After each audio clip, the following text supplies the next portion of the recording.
তুমি যদি ভেবে থাকো কি একজন থাকবে যে তোমার চোখের জল মুছে দেওয়ার জন্য দায়িত্ব নেবে, তোমায় খুব যত্নে আগলে রাখবে, তাহলে সবচেয়ে বড় ভুলটা তুমিই করছো।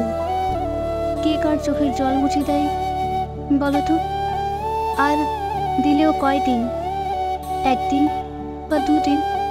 তারপর তুমি বাস্তবতাটাকে যতটা সহজ ভাবছো, বাস্তবতা অতটা সহজ নয়। বাস্তবতা এতটাই কঠিন যা তোমার কল্পনার বাইরে। এখানে প্রতিটা পদক্ষেপ পরিবর্তনশীল। একটু পরেই কি হবে তা আমরা কেউ জানি না। তাহলে তুমি কিভাবে ভেবে থাকো এই বাস্তবতা তোমার সকল শূন্যতাকে পূর্ণতায় রূপ দেবে?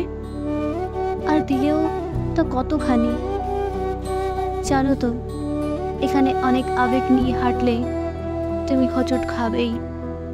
হয়তো 2 দিন আগে কিংবা পরে কেউ দেবে না তোমার অনুভূতির মূল্য।